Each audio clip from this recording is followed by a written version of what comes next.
الله الله الله الله يا مولانا الله الله الله لا إله إلا الله.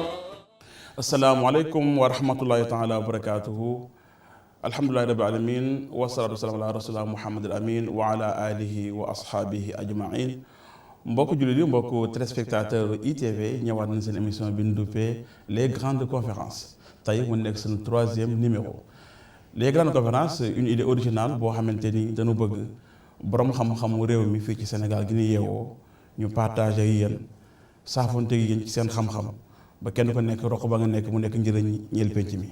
tey mu nekk sunu ñetteelu numéro ñi am fi ay gan yu am solo di yëgle nag itam gis ngeen ni ñaar yi nga xamante ni jot na jàll am na ay retour yu positif di gërëm ñëpp ñi nga xamante ni ñu ngi yittewoo xam-xam di yittewoo li nga xamante ni moom mooy mbaax. sëñ Cheikh ma jox la kàddu yi nga nuyoo ko pencum les grandes conférences fii ci ITV. asalaamaaleykum wa rahmatullah. bismillahi rahmaani rahim alhamdulillahi rabbil alamin. allahuma salli ala sayidina muhammadin ilfatixi lima uxliqa walxaatimi lima sabaxa naasiri lxaq bilxaq walhaadi ila siratika almustaqim wa ala alihi xaqa xadirihi wa miqdaari azim. ñu ngi nuyu mbokk yi ñuy seetaan yépp di sant bu baax waa ITV ci invitation bi ak partenariat bi nga xamee ni moo jur les grandes conférences. mu doon série conférence yoo xam ni dañ koy jagleel askan wi ak xam-xam ak mbaax di ci génne aussi ñi nga xamee ne ñoom ñooy ay borom xam-xam yu jànge ci réew mi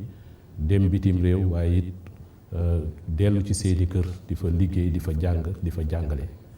ñu ci santaat bu baax aussi sëñ Cheikh Abdou Lahad Mbacké Gaynde Fatma mi nga xamee ni idée originale bi ci moom la jóge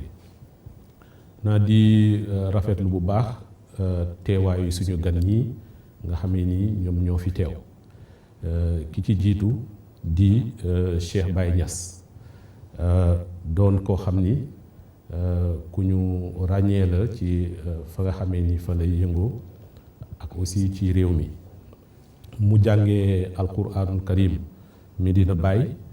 ci daara imam Assane Cissé jóge fa jàng xam-xam diine ci téere yu xonq yi yëpp ak li ñuy jàng ci xam-xam ci réew mi foofa ci Medina Baye jóge fa dem def école élémentaire foofu ci Medina Baye ci daara ju ñuy wax Daaru Rahmati fa la defee tamit secondaire am ci CM bu ñuy wax Cofat. ginnaaw gi mu jóge fa dem Maroc fa la jànge ba am fa bagam dellu siwaat demaat réew moom nga xamee ni moom la ñuy wax Malaisie fa la defee ay études supérieures am yeggale yi tamit njàngam ca foofa di Nigéria ci sëñ Chérif Ibrahim Saliha Ousseynou fa la jànge Addis doon nag koo xam ni ku ñu ràññee la ci réew mi ci xam-xamam ci Addis kon Cheikh Baye Niass mooy suñu premier gan. suñu ñaareel bi gan sëñ Ahmad Fall lañ koy wax mu ngi jógee Tivaouane mu doon bachelier ci français ak ci arabe jànge aussi université Dakar nekk fii lu yàgg-yàgg lu mat fukki at ak benn dellu Tivaouane nag nekk fa jàngalekat ci science théologique waaye ñoom ñaar seen exemple li nga xamee ni moom lay wone mooy ni suñu dëkku diine yi nekkee ay bërëbu jàngekaay ay bërëbu ay université yoo xamee ni xaj na bâtiment ya nekku fa waaye jàngalekat ya ña nga fa ña fay jànge ña nga fa science yu kawe lañ fay jàngale kon ñaar ñooñu ñooy suñuy gan tey ñuy bëgg ci ñoom bu baax ñu doon ay kàngam war a tamit waxtaan ci thème boo xamee ni thème bu am solo la. macha allah jërëjëf docteur Cheikh ci présentation bi nga xamante ni dafa nga suñu ñaari gan yi kon tey yéen seen émission les grandes conférences ñu am ñaari invité comme ni nga xamante ni moom la docteur Cheikh gaarale ci nga xamante ni mooy seen jaar-jaar muy Baye n'est-ce pas Cheikh Niass mu nekk koo xamante ni dama naan équilibré mooy am ñaari tànk yëpp mooy ce qu'on appelle le spirituel et le temporel. Sëñ Ahmad Fall tamit quand quelqu'un est bachelier 2 fois en arabe et en français ça montre comment aussi mu am na préparation bu am solo donc kon tey thème bi ñu nar a waxtaane fii ci les grandes conférences xam ngeen ni dañuy wax ce qu'on appelle a tasawuf le soufisme mooy mokk bi nga xamante ni nit ki war na ko mokk ci biiram ngir mu feeñ ci bitam ci ay cëram nga xamante ni préparation ce qu'on appelle la purification sellal bi nga xamante ni doomu aadama war na ko sellal ruuxam ba mën jënoog boromam wala effort bi doomu aadama war a xam boppam moom balaa muy xam boromam buñ ko gam-gamlee wala ñu gaara ko ci wet li nga xamante mooy la résilience moom mooy fexe maanaam dékku bi doomu aadama di dékku ba bañ a gaañu ba bañ a loru kon mokk gi nit ki war a mokk ak dékku gi mu war a dékku jamono ji ñu nekk jamono Covid 19 la nekk wala sax fu ñu neex wax Covid boo xamante ni xamatuñu fan lay jeex parce que bi naan Covid 19 tubaab bi dafa yaakaaroon dina jeex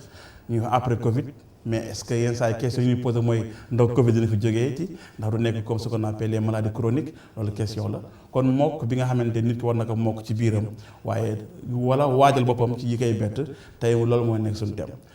sëñ Ahmad wala boog sëñ Baye gis nañ ni. tasawuf baat la boo xamante ni baatu arab la yenn saa yi nit ñi firi ko di wax purification wala ñi nga xamante ni moom mooy mokk boo doon def taarif ngay définir baatu tasawuf noonu ñu koy définir. waaw aouzu billahi min asheytaani rajim bismillahi rahmaani rahim alhamdulilahi rabbil alamin wasalaatu wasalaamu ala sayidina muhammadin alfatihi alxaatimi wa ala alihi altayibin altahirin xaqa qadrihi wa miqdaarihi alazim ilahana lasna min alubadi wala min alzuhadi walakinana macduduna fi jumlati alibad فبالاسم الذي أوجدت به الخلق من العدم وبما ثبت في اللوح من أقمار شموس علوم القلم إلا ما أدخلتنا في دائرة لطفك الخفي الذي إذا لطفت به لعبد كفي يا همة الشيخ حضور لنا بهذا المحضر ولتعتفي بنظرة تأتي لنا بالظفر السلام عليكم ورحمة الله تعالى وبركاته. السلام ورحمة الله. أستاذ maa ngi lay ziyaare bu baax di nuyu Oustaz docteur Cheikh Gueye di nuyu sëñ Ahmed mi ñu bokk ak jotaay bi di nuyu waa kër gi tamit di rafetlu seen liggéey ak seen taxawaay ci diine ji ak ci réew mi di nuyu suñ mbokk yi ñuy seetaan fu ñu mënti nekk ci àdduna di kontaan trop ci thème bu mel nii ak ci jamono ji mu ñëw muy tasawuf waaye tamit ak résilience bi nga xamante ne nitu suufi bi war na ko am wala tasawuf ci boppam moom la ñëw pour indil àdduna parce que bu ñu waxee résilience face à une maladie ban genre maladie la balaa ñuy ñëw ci Covid wala mu nekk sibiru wala mu nekk beneen façon maladie bi njëkk ci maladie yi mooy bakkanu doomi aadama te loolu la tasawuf ñëw pour faj yàlla dafa bind mbindeef yi bi mu leen bindee ne nag dina am kenn kum jiital ci ñoom mu nekk xalifaam alquran wax ñu ne wa iz qaala rabbuka lil malaikati inni jaa'ilun fil ardi xalifa yàlla bi mu waxee malaayka yi ne leen damay def ci kaw suuf kuy nekk sama xalifa ñu ne ko atajaalu fiha man yufsidu fiha wa yasfiku dimaa wa nahnu nusabbihu bihamdika wa nuqaddisu lak qaala inni a'lamu ma la ta'lamun ndax da nga fay def koo xamante ne dafay tur deret di yàq suuf mu ne leen xam naa lu ngeen xamut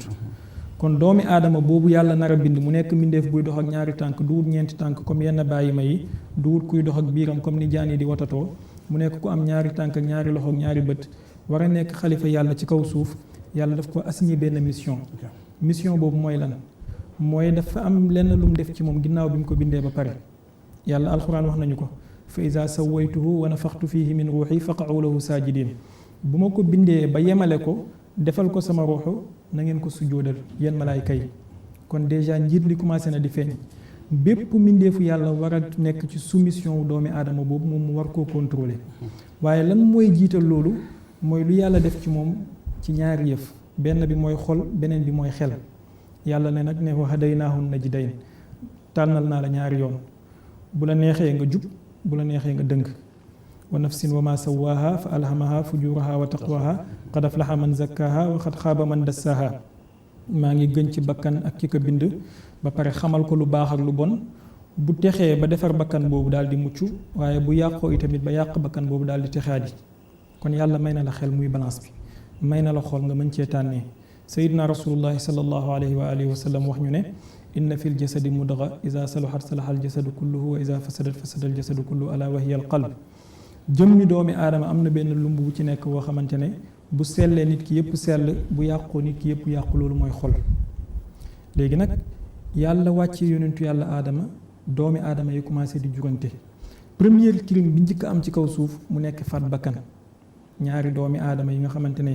benn baay moo leen jur, watlu alayhim naba abnay aadama bilxaq iz qarraba qurbanan fa tuqubila min ahadihima wa lam yutaqabal min al axar qaala la aqtulannaka qaala innama yataqabalu llahu min al muttaqin.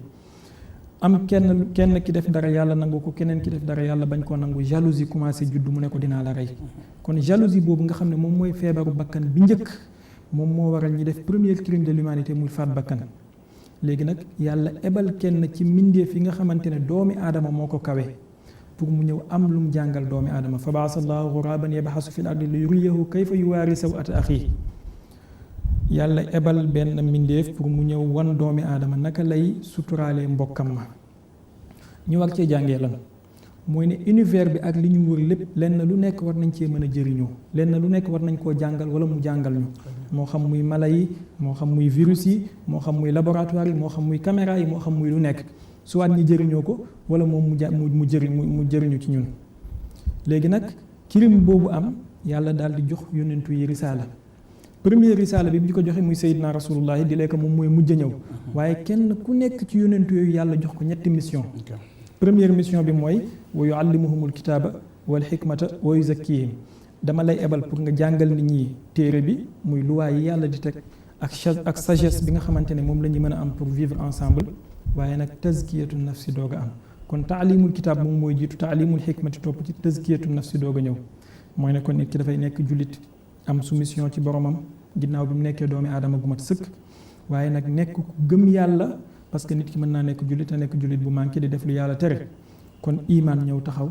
léegi nag mu doog a mën a nekk mutasawwif. tazkiyatu nafsi boobu moom moo lay yeggale ci sëmmam bi nga xamante ne moom la yàlla bëggoon ci mbindeef yi. Seydina Rasulullah yi nga xamante ne mission moom moo ci gën a mat bi mu ñëwee ci xadis bi siiw bi nga xamante ne ñëpp xam nañ ko muy xadisu Jibril. yàlla ebal malaayka Jibril mu ñëw ci melow doomi aadama pour jàngal ñu. laaj yonentu bi lan mooy lislaam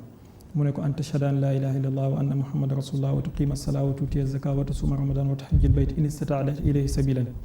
nga seede ñaari baatu seede yi julli, or, azaka, aj boo ko mënee.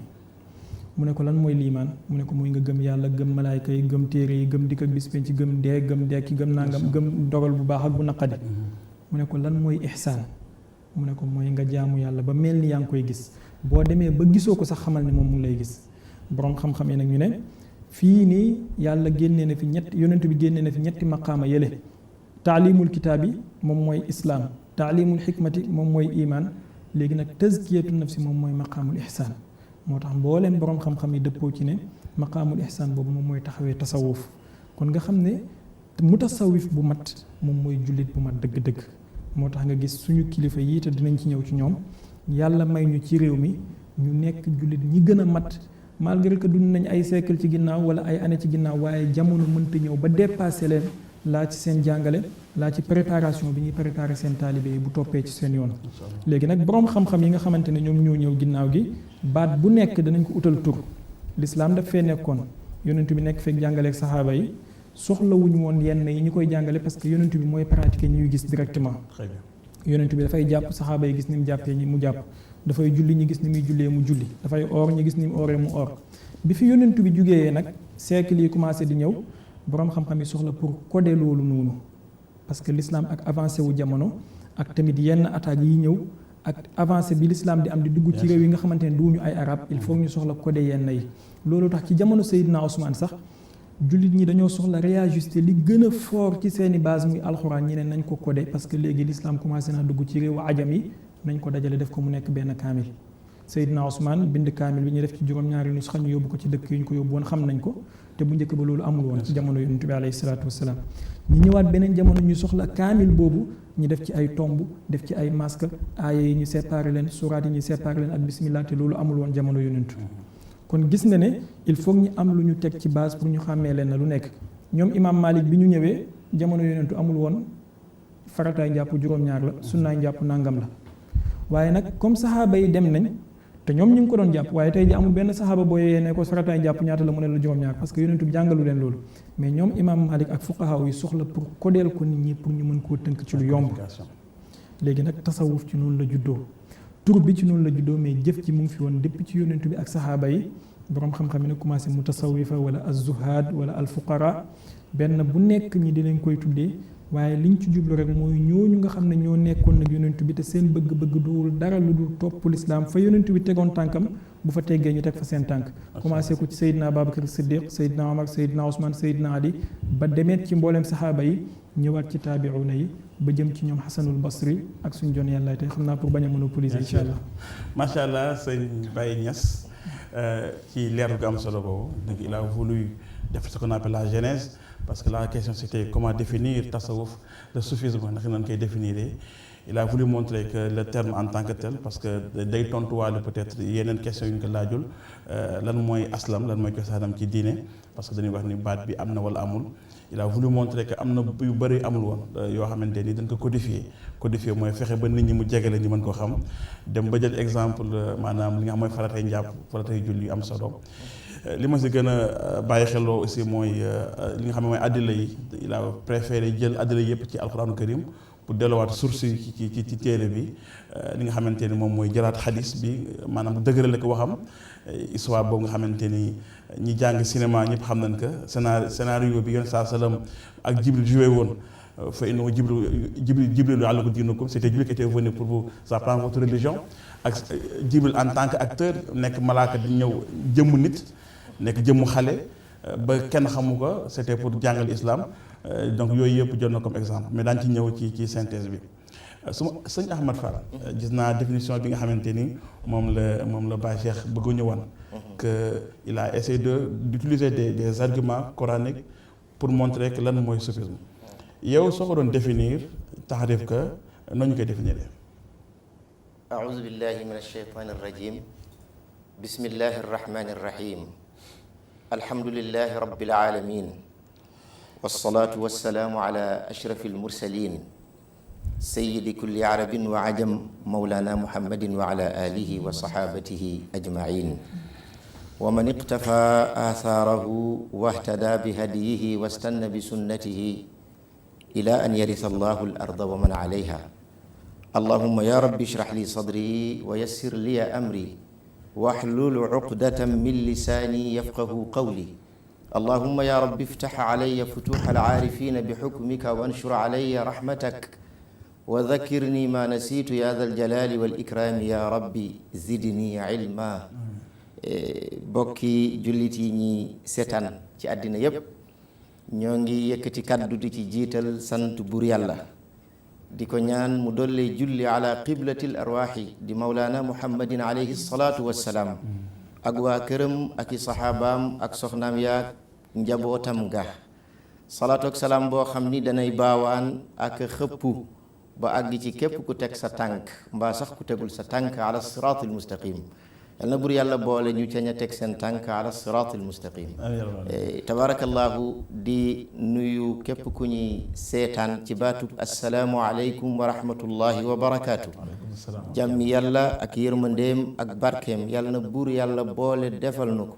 dunyan wa uxra waaye nag di ci xaasal mbokk yu tedd yi nga xamante ne bii ni ñoom la ñu bokkal jotaay bi nga xam ni nekk na jalsa ilmiya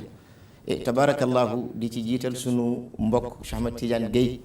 docteur di ko ziyaara di ko nuyu di ko jox wàccuwaay bi mu amee waaye li ci teg Seyid Biram Puy tabarakallah al oustaz moom itam al alim ñi ngi koy nuyu di ko ziyaara di ko jox wàccuwaay bi mu amee waaye nag wa xaasatan nag sunu xarit sunu collaborateur muy al imam Cheikh Baye Niass tabarakallah ñi ngi koy nuyu moom itam di ko ndokkeel di ko ziyaara di ko jox wàccuwaay bi mu amee ci lislaam tabarakallah sëñ Biram xam naa laaj bi damay wax la shaa'ir ba waxoon rek wa laysat li misli baada ma qiila qawla walakinna xaddi an ukkida ma qaalu fi mu nekk li Cheikh Baye wax damay def lu dama koy feddali ala kulli xaal waaye bu fekkee wax ju matale ak ju dajale rek ci définir taxlil tekki li nga xam ni moom mooy terme boobu ñuy wax at tasawufu tekki na ko ba pare tàmbalee ca kaw wàcc tabaarakallah xanaa rek yokk ci tuuti rek mooy dafa am lu ñuy wax ci làkku tubaab esprit ak lettre ñaari wuute la xam nga baatu tasawuf soo xoolee lettre bi taa tombe la ak sood ak waaw ak faa xam nga boo demee ci ku mel ni Cheikh Abdul Qadir al Jilani am na benn téere bu mu bind tuddee ko sirrul asrar du téere lasrar téere la rek buy jàngale yenn aaya alquran yi ni mu ko firee ak yenn fànni xam-xam yi ni mu ko jàngale sirrul asrar la téere bi tudd soo ci demee bi muy jàngale moom tasawuf daf ni tasawuf tënk la sigle la maanaam taa bi du am muy firi soo bi am lu muy firi waaw gi noonu faa gi noonu moom noonu la ko jàngale mu nekk nag une définition qui me plaît beaucoup parce que daf ni taaji mooy taqwallah muy ragal yàlla loolu nag duñ ci dugg muy jël waxtu yi taqwallahi koo dégg ñu ni suufiyanke la seentul ci moom taqwallah saad gi mooy safaul qalb mooy fokk nga am xol bu set xol bu leer loolu it liggéey la de nit du juddu nii rek ci xol bu leer déedéet illa man ata allah bi qalbin salimin waaw loolu il faut nga jaar ci ay loxo mënul ñàkk jibril sax kaana muallima rusul nit fokk mu am ku ko tetti ala kulli xaal dañ ci ñëw tuuti kon safaul qalb mooy sodd gi waaw gi nekk walaaya mooy ak pal ca yàlla ko dégg ñu ni sufiyanke la am na palug yàlla hunaalika al walaaya lillahi al xaq faa gi nekk fanaau fillah mooy nga jeex tàkk ci yàlla extinction boobu nga xamante ni bii nag bari nañu ko mënagul dégg waaye danañ ko expliquer ba mu leer bu ko defee ñu xam ni loolu lu am la ndax dana nit dina jeex ci leneen lu dul yàlla kon jeex ci yàlla mën naa ne ala kulli xaal kon moom Cheikh Abdul Qadir al Jilani noo nii la tekkee baatub tasawuf mu di taqwallah safaul qalb ak alwalaaya ak alfanaau fillah moom noonu la ko tekkee su ko defee loolu day daal di doon lu leer nañ ñu daal di koy xam beneen bi ci tegu nag muy esprit bi nga xamante ni bii ni moom moo ci nekk Cheikh Baye wax na lu am solo sànq ku tënk lool nag yonent yàlla Muhammad alayhi salaatu wassalaam dafa am ñetti maqaama yoo xam ni ci la liggéeyee diiru yàlla yónni ko ba keroog muy ziyaara bàmmeel ñetti maqaam yooyu ci la nekkoon di liggéey kenn ku ci nekk la tolloog la nga ca war a am mu def ko ci yow muy al islaamu wal imaanu wal ixsaanu laaya ji ko tënk sëriñ bi jàng na ko huwa alladi baasa fi lummiyina rasulan minhum yatlu alayhim ayaati wa yuzakkihim wa yuallimuhum alkitaba walxikma wa in kaanu min qable la fi dalalin mubin l'islaam xam nañ ko laa ilaha illa allah muhammadun rasulullah taxawal julli ba mu àgg liimaan xam nañu ko mooy dëggal li yonte yàlla muhammad indi ci gëm gi ngay gëm ni yàlla am na gëmi malaayikaam gëm bis pénc gëm dogal gëm yonent yi gëm téere yi mu jeex lixsaan xam nañ ko an taabud allaha ka annaka taraahu fa in lam takun taraahu fa innahu yaraak mooy ngay jaamu yàlla di wéetal yàlla mu mel ni yaa ngi koy gis mu mel ni yaa ngi koy gis googu lu yaatu la dana wane ni sax yàlla dañ koy gis ndax boo ko gisul moom suñu boroom mi ngi lay gis léegi nag maqaam boobu nga xam ni moom moo mujj nag ci ñett yi yonent yàlla muhammad liggéeyee muy lislaam ak liimaan ak lixsaan nga xam ni bu dee lislaam bi ki koy jàngale mooy cheikhu taalim nga xam da ngay dikk mu toqi la ci lii mooy digle yi lii mooy tere yi jàngal la ko kooku lañ tudde cheikhu taalim bu fekkee li nga xamante ni bii ni moom moo di liimaan ki koy jàngale moom lañ tudde cheikhu tarbiya nga xam ni da ngay ñëw mu defaral la sa xol ba nga seexlu lu bon lu neex yàlla neex la lu neexul yàlla du la neex ñu verrouillé la kooku mooy cheikhu tarbiyati keneen ki ci tegu beneen bi ci tegu muy maqaamul ihsaan ki koy jàngale mooy cheikhu tarqiyati léegi nag ñett yi boo leen boolee yow yaay doog a tudd nag al cheikhul kaamilu looloo waral ku mel ni abul qaasimul junaydi daan wax ci xam-xam bii ñuy tuddee tasawuf ilmuna hada mushayyadun bilkitaabi wa sunna ilmuna hada mushayyadun bilkitaabi wa sunna mu ni sunu xam-xam bii muy tasawuf yi ko yëkkati poto yi ko tabax moo di waxu yàlla muy alquran muy alkitab wa sunna muy wax ak jëf ak yonent yàlla muhammad sallallahu alayhi wa sallam saxal muy sunna yonent bi alayhi salaam léegi nag gis nga ñett yooyu yëpp ci ki mu daje ci moom ak ña ko donn ñooñu ñoo di suufiyanke yi loolu moo waral abul qasimul junaydi daan wax ni bu ñuy wax ni diw sëriñ bu mat sëriñ sax sëriñ bu mat sëriñ mooy suufiyanke rek kooku kenn jiituwu ci yonent yàlla muhammad alayhi salatu wasalaam moo tax daf daan wax ni inna cheikh alkamila man tawaffarat fihi shurutu tarbiyati wa tadkiyati wal irshadi wal kamali wa shahida fihi ahlul kamali bi annahu balaga mablaga arrijali wa sarat fihi aadabu almashikhati sarayaan arruuxi fi ljasad bi xaytu lam tadhar alayhi sibgatu alaarifin alwasilin loolu tey boo ko doon tekki ci baati wolof ki ñuy wax ni moom mooy ki mat dëgg ki nga xam ni mérité ne son statut de meilleure créature li Cheikh Baye wax léegi nga xam ni xalifatullahi fi l ard kooku kan la parce que baatu cheikhu dafa bari ay étymologiquement baatu cheikhu li muy firi mooy mag rek mag abuna cheikhun kabir waaw mag te mag boo ko déggee taabirab mag mooy ku am expérience ku am xibra ku jaar fu bari ku xam lu ne nga xam ne yow boo ñëwee ci moom lu ci ne dina xam fan la la cay jaarale loolu mooy baatu cheikhu la shaa'ir ma doon wax zaamatni cheikhan wa lastu bi cheikh innama cheikhu man yadibu dabiba naam kon dama bëgg a wax rek ni ki ñuy wax a cheikhul kaamil sëriñ bu mat sëriñ nga xam ne mooy ki dajale ñetti maqaama yi yonante liggéeyee mu ni mooy ki nga xamante ni bii ni lépp lu ñu tuddee charte tarbiya maanaam nu nit di def ba baax taqalikook lu bon li neex yàlla neex ko li neexul yàlla di ko neex day daje ci moom surtout tarbiyati wa tazkiya day nekk koo xam ne dañuy sellal bakkanam parce que yàlla subhanahu wa taala borom bi moo waxal boppam ci alquran ni wa nafsin wa ma sawaaha fa alhamaha fujuraha wa taqwaha qad aflaha man zakkaaha wa qad xaaba man dassaaha alquran dafa am nees koy déggee suñu borom bu waxee ni wa nafsin maa ngi giñ ci bakkan yàlla du giñ ci lu ñàkk solo wa ma sawaaha yaani wa man sawaaha parce que yàlla subhanahu wa taala damir dawul ci moom dara dawul ci moom loolu tax wa ma sawaaha maanaam maawo maanaam man la maa ngi giñ ci borom bi nga xam ni mooy ki emale bakkan ba sol ko ci nit mu ni nag fa alhamaha fujuraha wa taqwaha mu ni gis nga bakkan bi ko yàlla di sol ci nit daf ko yenkewal daf ko xamal daf ko jàngal moom bakkan bi ñaar muy ragal yàlla akuk caay-caay ñaar yooyu ku yàlla bind am nga ko léegi nag mu des ana ci yan loxo lañ lay jaarale ba côté bi nga xamante ni bii ni mooy la côté lumineux nga xamante ni bii ni moom mooy ragal yàlla gi ñu améliorer ko côté bi nga xamante ni bii ni moom mooy caay-caay gi ñu anéantir ko loolu nit du ko defal boppam faw nga jaar ci ay loxo loolu mooy liggéeyu sufiyanke yi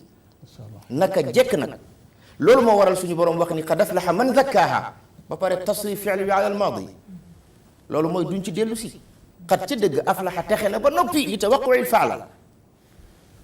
man zakkaaha koo xam ni jaar na ci loxo yu ñu sellale bakkanam ba mu mel na yàlla bëggee kon foog nga def ay jëwlu non mënul ñàkk ala kulli xaal waaye itam waqad xaaba man dassaaha ki nga xamante ni bii ni bàyyi na noonu boppam bàyyi bakkanam mu des ci yu suufe yi kooku perte na léegi nag ñaar yi nga xamante ni bii ni moo fi nekk muy at taqwa nga xamante ni bii ni suñu borom ne sol naa ko ci bakkan akuk caay-caay ñaar yooyu yëpp benn bu ci nekk il faut ñu xam ni yàlla da koo mooñaale ak nit léegi buñ ko amélioré ba mu baax nga dugg ci tazkiya wala ci tasfiya wala ci nuñ ko mën a tuddee parce que fii on a un problème de terme sëriñ bi wax na ko léegi et c'est vrai bari na yoo xamante ni bii ni ci jamono yonent bi alayhi salaatu wasalaam mi ngi fi woon turwee fi newul bien sûr mooy codification muy wax c'est ça macha allah mi ngi fi woon mais turwee fi newul mi ngi fi woon mais tur fi nekkoon sëñ Ahmad Fall avec une très belle définition de sa façon à sa façon li nga xamante ni mooy tasawuf et je pense que bu nu dégloo bu baax déglu na li nga xamante ni mooy imam Baye Niass ak nga xamante ni mooy sëñ Ahmad ci da ngay gis maanaam complémentarité bi en tout cas seen définition di wane doomu aadama par défaut yàlla daf naka moom ahsana taqwim mais bu sàgganee mën a nekk asfala saafiliin donc diggante boobu nag yenn juftu lay def ba moom mu nekk koo xamante ni mooy ku baax kii mais docteur léegi loo ñu tënkal ñoom ñaar leen wax ñu doog a jëm ci deuxième partie bi. xam naa du doon tënk sax ndax li ñu wax vraiment dafa leer naññi relance lay doon rek pour xam maanaam taarixu dikk gi nga xamee ni moom la fi tasawuf dikk ñëw ci réew mi nga xam ni ci xam-xam yenn yi nee nañu ñun moom la ñu islamiser Sénégal maanaam échange bi doon am diggante ay nit yoo xamee ni tasawuf la ñuy dundee seen diine ñu ñëw ci réew mi ba tax tey 19e siècle ñun ñëpp ñu am ay li nga xamee ni moom la ñu tuddee le siècle des lumières suñu wax le siècle des lumières sénégalais moom mooy siècle bi nga xamee ni ci la suñu kilifa diine yi ñëw mu bëggoon rek laaj leen ñoom naka la ñu gisee taarix boobu fan la tasawuf boobu solo gi duggee ci réew mi ba tas fi ba tax tey jii nii fu ñuy làmb ci réew yi tasawuf Sénégal lañ ciy njëkk a xalaat loolu bëggoon naa ci am seen. ñu commencé ci sëñ Baye Niass maanaam bu ma laajaat ko mu gën a woyof si ñeneen ñi xam Cheikh borom xam-xam la maanaam cosaanam parce que comme définir nañ ko et c'est lu ñu codifié la j'ai beaucoup aimé cette définition bi nga wax ni boo jàngee ci fiqh sulu fiqh xam-xam bi amul woon même da ngay wax xam-xamu ilmu tajwid bi amul woon yoon saa jàng na saxaaba yi ba nu mokkal ka te kenn jàng lan mooy xunna parce que dañ ko doon dégg rek toxal ka après codifié na donc nit ñi nangu noonu xam-xam bu nu toxal codifié ko waaye bu lu ne am na cosaan jox nga ma cosaanam ci dëggante yoon saa salaam ak Jibril alayhi salaam mais bu ñëwee ci Sénégal gi ñu wàccee ko léegi daana conférence doon wax mën nga ñu jox ay exemple wala boog ay addil la yuy tax ñu xam naka la Sénégal maanaam islamam nekk islam suufi. macha allah kontaan trop ci suñu imam bi ni mu duggee. am na solo trop ci ni mu tojee tasawuf ci sirul asrar fii maa yaxtaaju ilayhi al abraar. xam nga yónnent yi yàlla yónni woon ñoom ñëpp seen mission moo doon guider seeni xeet Seydina Rasulullah moom moo ci gën a mat te moom comme ni ko Baye Niass radiyallahu anhu di waxee mission pour ñëpp la pour fépp la pour faw la. ok donc yónnentu yàlla bu nekk da ngay gis ci alxuraan yàlla nee la an anzir qawmaka wala an ixrij qawmaka min az-zulumaati ila an-nuur nga génnee sa xeet ci lëndëm jëmee leen ci leer nga guider sa xeet yónnentu bi rek ngay gis yàlla nee ko anziri naasa an anziri naasa yónni naa la ci nit ñëpp gideel nit ñëpp kon ba faw la wa maa arsalnaaka illaa kaafatan linnaasi bashiran wa nazira léegi yi nga wax nii tey jii te mu am te ñi nga xamante ne sax dañuy xeex tasawuf ñoom nangu nañ ci yenn côté yooyu par exemple da ngay dégg ñu ne la mustalahul xadis bu saxiix mooy nangam xadis bu daif mooy nangam ngay jaar ko xam lu yonentu wax ak lu yonentu waxut yonentu bi nekk na fi ba jugee fi saxaaba yi nekk fi ba jugee fi loolu amul woon amul benn saxaabi bu la mën a wax ne xadis saxiix mooy boo xamante ne ma rawaahu siqatun adlun daabitun ila mislihi min gayri shuzuzin wala illatin ba mu jeex waaye tëral nañ ñu mel noonu ibnu taymiya ci boppam ci benn ci téeram bi dafay wax ne mutasawifa yi ñi nga xam ne dañoo mel ni ñoom Sidi Abdul Qadir Jeylaani ak ñoom imaamul Junaydi mu ne dañoo ijtihaad ci zuhdu ak taabud comme ni ñoom Malik ijtihaadee ci fiq ak ñoom Abu Hanifata alal wajhi lazi ijtahadu fii ci yoon bi ñu ijtihaadee pour topp yàlla ci loolu xadis yonentu sallallahu alayhi wasallam dafa wax ne képp ku nisar ne dafay topp yàlla na topp yàlla boo nisaree ne da ngay def dara nisar nga ne tey ji da ngay saxoo wér de sàngam ci jaamoo ko yàlla toppal yàlla ci loolu duwul farata bu yàlla faratal ci yow waaye yow yaa ko waral sa bopp ci bëgg a topp yàlla ci sa nawaafil mooy li Seydina Bilaal defoon inspiration propre waaw saa yu jàppee il faut mu def dara te yeneen saxaaba ci boppam Seydina Abdullah ibnu Amr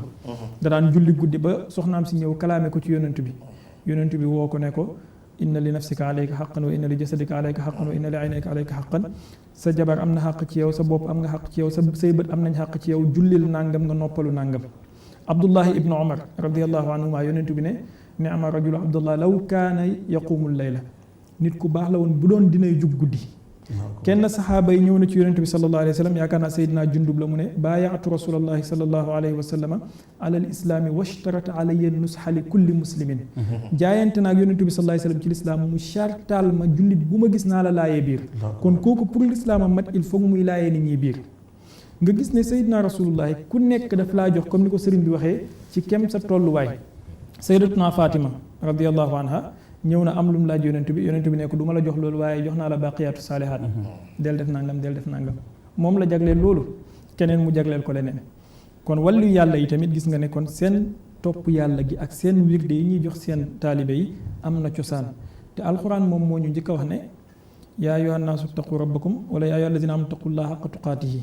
na ngeen ragal yàlla dëgg-dëgg ragal yàlla feneen mu ne la wabtagu ilayhi lwasilata na ngeen ut ku leen jokkale jëmee ci yàlla léegi suñ mbokk yi bu ñu ñëwee nañu wasila boobu noonu du doon doomi aadama bu lay jëmale ci yàlla al amalu saaliha al amalu saaliha kon boo feebaree tëddal sa ne rek ngay ut prescription bu la neex nga jënd naan mais il faut nga dem ci médecin bu xam sa feebar bi mu bindal la kii garab gi nga xamante ne moo dëppoo ak sa feebar boobu boo amee feebaru biir garabu biir la lay bindal du la bindal garabu tànk kon yëpp problème définition la ak codification. problème définition ak codification te kenn ku nekk boo toppul ña jëm ci yàlla yaa ngi topp ña jëm ci seetaan yi moo tax yàlla wax yonent bi sallallahu alayhi wa sallam ci alquran wasbir nafsaka ma allazina yad'uuna rabbahum bilghadaati wal ashi yuriduna wajha wala taadu aynaka anhum turidu zinata alxayati dunia wala tuti man agfalna qalbahu an zikrina wattabaa hawaahu wa kaana amruhu furta muñal nga jàng sa bopp ba topp ñi nga xamante ne dañoo topp yoonu yàlla di tudd yàlla suba ngoon guddeeg bëccëg yonentu bi dañuy waxat feneen yàlla mu ne wattabi sabila man anaaba ilayya toppal yoon yi ka dellu si ci man ku nga xamante ne pare na ci boppam sëriñ bi loolu la wax léegi kan mooy sëriñ bu mat wa abuna cheikhun kabir ku nekk mën naa nekk sëriñ bu fekkee sikkim bu gudd la ku nekk mën naa am sikkim bu fekkee kurus la ku nekk mën naa nas lu ko neex téye mu nekk kurus waaye est-ce que loolu mooy dëgg-dëgg tasawuf est-ce que loolu mooy dëgg-dëgg yoonu yàlla est-ce que mooy loolu mooy dëgg-dëgg jàngale xoolal sëriñ Tuubaa radiyallahu anhu ci xoqal bu kaaw gis nga urjuza boobu rek xoqal bu kaaw bi muy jooy saxaaba yi waaw bu ko nit ñi doon jàng mokkal ko da ngay gis ne jeexal na lépp lu nit war a mokkal ci yoonu yàlla ndax wan na la ñu jiitu woon yoon bañ yeggoon ba am ngërmande yàlla naka lañ daan sonnee kon nga xam ne mbir mi duut ay daawi faariga toog rek di woote ne man maay diw man maay nangam man maa yegg ci maqaama sàngam déedéet yonentu bi nga xamante ne moom moo gën ñëpp daf ne man maa leen gën a xam yàlla te maa leen ko gën a ragal te maa leen ko gën a topp du ma leen digal lenn lu baax lu dul maa leen ciy jiitu du ma leen tee lenn lu bon lu dul maa leen koy njëkk a bàyyi masha Allah saxaaba yi tamit ci loolu lañ nekkoon Seydina Abubakar as-Siddiq radiyallahu anhu bi mu jaayanteeg yonentu dafa bàyyi lépp lu mu amoon ci alal jox ko yonentu bi ba nekk ka gën a ñàkk ci nit ñi Seydina Omar ibn Khattab moo nekkoon xalifaay jullit ñi ci jamonoom bi mu dee amuñ malaan bu ko mën a muur ba mu mat dañoo ñëw benn abbaayam fukki ñaw ak juróom-ñaar Seydina Mus'ab ibnu Umayr bokkoon ci ñu gënoon na aise ci Màkka ci fameem bi ñu ko rayee ci xare Uhud dañoo lañ ko muuree muurul yaram bi yëpp mu jigi ay xob lañ jël muur genn lay tànk bi te yaayam moo ko waroon yaayam moo ko kii jaraloon ko mu bàyyi pas-pasam jaraloon ko loolu gàddaay lépp jublu boromam yàlla nee la yonentu bi nee la nag ci xadis bu am solo fa man kaanat hijratuhu ila allahi wa rasulihi fa hijratuhu ila allahi wa rasulihi wa man kaanat hijratuhu li dunya yusibuha aw imraatin yankihuha fa hijratuhu ila ma haajara ilayhi gis nga li sëriñ bi wax léegi du ne da nga koy déggee ci jamono jooju kese waaye hijra bi ci suñ jamono jii bu dee yow sa topp yàlla ngir yàlla ak yonentu bi kese la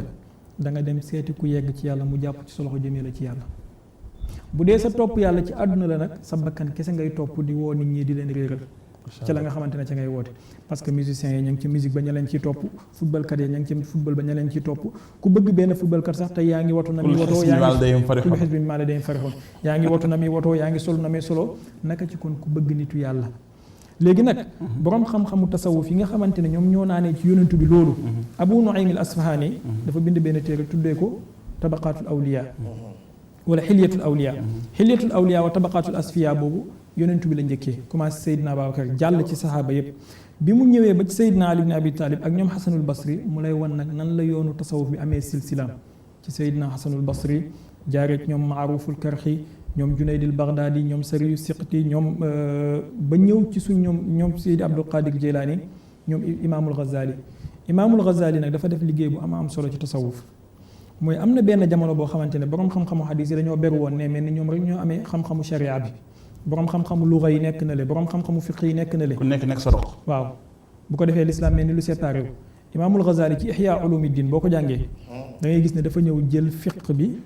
xadis yeeg luga beeg lépp mu dajale ko ba pare wan la lii yëpp boo ci jaaree naka ngay yeggee ca tasawuf bële moom moo njëkk a def juhud boobu noonu donc ay pàcc la ay raccourci la mais yoon waa ngi mu dajale ko def ci lu am solo nga xam ne jàpp gi bu la waxee njàpp ci sharia ba pare ne la da ngay jàpp pour raxas say loxo boo nangamee nangam waaye def naa la nag boo jàppee ba pare lii li muy firi ci xaqiqa mooy nga fexe bàyyi sàcc bàyyi laal lu xaraam sa bët yi boo sëlmoo ba pare ci sharia bi da nga koo sëlmoo pour mu kii waaye li muy firi mooy bàyyi xool lu bon bàyyi teg sa bët ci lu yàlla tere ainsi de suite boo gàllaxndikoo ba pare li muy firi mooy raxas sa gémmiñ ci zaahir waaye ci baatu li muy firi mooy bàyyi jëw bàyyi wax lu dul dëgg bàyyi lekk lu xaraam ainsi de suite mu mel ni kon marxala tajdidiya boo xam ne Imaamul Ghazali dañuy décoder amal yi mu nekk du nekk rek jëf bu ñuy jëf comme naan gymnastique la mais am na benn une autre lecture profonde am na lu mu lay jox macha am na allah lu mu lay jox ba ci furuud yi furuudul kifaaiya yeeg furuudul ayni yi noonu la ko tekkee nga xamante ne mutasawif bu ci tegu da ngay nekk ne moom mooy kaamilu asrihi macha allah mooy li Baay Ñas radiyallahu anhu doon wax ne alkabiru huwa allahu aw man araada mag dëgg-dëgg moom mooy yàlla wala ku yàlla namu léegi nag mu des sëriñ ban nga war a ut Imaamul Ghazali yi koy tuddee xujjatul islam nga gis ne dafa dajale woon yooyu yëpp ibnu arabil xaatimi bi mu ñëwee gars yi commencé ci genre ne tasawuf léegi dafa bëri ay xuraafaat dafa bëri nangam Seydi Abdul Wahaabi Shaaraani ñëwaat tegaat mbir yi ci yoon nekkaat mu jëddidu asram léegi nag ban genre sëriñ nga war a am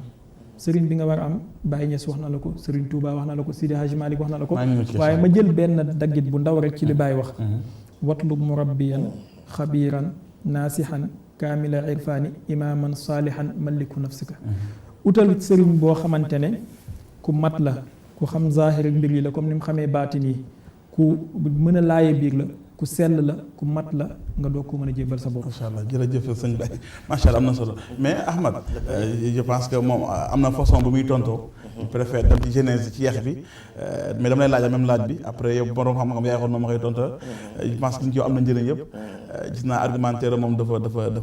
day dem bu baax ci téere bi maanaam ci li nga xamante ni moom mooy parce que bu ne suuf si nag al ilm xaala la d'abord. xaala wa xaala rasul xaala saxaaba comme ni ko ñenn ñi firee. je pense que mooy il préfère ñëw ci xaala la nga xamante ñëpp ci d'accord. j'aime bien ces preuves bu ñu delluwaatee parce que chaque fois Thierno Abdou Khadir Jeynaan dafay ñëwaat te xam naa ne xaw nañu jege ñun Sénégal Hassan Basra du ko sore trop chaque fois day jël benn tour bu xaw a jege noo ñu linkalee ba mu egg ci Sénégal gi nga xamante ni Sénégal on a un islam soufi. waaw Sénégal dafa nekk réew moo xamante ni bii nii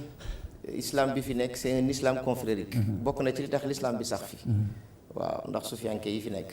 muy mag ñu baax ñi nga xamante ni bii nii yàlla moom la ñu séddee. macha allah te kenn ku ci nekk wax dëgg yàlla ci sa jamono nga amoon maqaama mujtahid. gannaaw ba nga jàngee mboole xeeti fànn yi nga xamante ni bii nii doomi daara war na koo jàng nga yëg ni lii nii sa xol seddagul am na leneen loo xamante ni bii nii moo ci des. parce que c'est ça mbir mi du jàng naa nangam ak nangam xam naa nangam ak nangam Cheikh Al Hadj Malick radiyallahu anhu mag ñi ko waroon amu ci ku mu dalal baax. amul mag ñi ko waroon ñëpp laa wax xanaa ay benn doomam mais amu ci kenn ci mag ñi koo xam ni moom moo la dalal baax jàng nga ba wattu mboole fànni xam-xam yi nga soog a ñëw ci moom. mooy troisième partie bi nga doon wax kon. voilà réew mi nag di Sénégal tariqa daf fi yàgg l'islam daf fi yàgg parce que nag bu ñuy wax wàllu tasawuf du leneen lu dul tariqa nag wax dëgg yàlla parce que nag il faut ñu wàcce wax ji. bien sûr mu leer mooy nii bu ñuy wax soufisme suufiyanke tax ñuy wax te suufiyanke du kenn ku dul nitu tariqa du kenn ku dul koo xamante ni bii ni gannaaw ba mu gëmee yàllaa ko yonentam lépp luñ ko wax ci l'islam bi mu ne ca mi ngi seet nan lay def ak xolam ak ruuxam ba mel ni yàlla bëggee loolu tekkiwul ni. ñu nekk en phase quoi. voilà tekkiwul ni ba tey aussi. julli mënul loolu koor mënul loolu déedéet nit ñaa ngi julli mais est-ce que ni ñuy jullee noonu la ñi ngi woor est-ce que ni ñuy wooree noonu la ñi ngi génne azaka est-ce que noonu la ñi ngi dem Màkka est-ce que noonu la sufiyanke yi boo demee ci ñoom dañ lay wax lenn lu ci nekk nees koy defee ba keroog nga cay dajeek ngërëmal yàlla loolu mooy wax bi xam nga Cheikh Ahmad Bamba radiyallahu anhu am na benn téere bu mu dajale tudde ko Masalikul Jinaan soo demee ci biir am na benn wax bu mu wax mu am solo torop mooy bi muy wax ni kullu wirdin yuridul murida li xadratillahi walan yaxiida sawaun intama ila al jaylaani aw intama li ahmad attijaani aw li siwaahuma min al aqtaabi id kulluhumu qataan ala alsawaabi c'est-à-dire loolu dafa wane Sénégal sunu histoire ci wàllu soufisme lu yàgg la parce que ki ni kullu wirdin bépp wirdu bu waay mën a jàpp na yëg ni yuridul murida wirdu woowu kat day tabbal ka nga xam ni moo jàpp wirdu wi ñu di ko tuddee almuridu.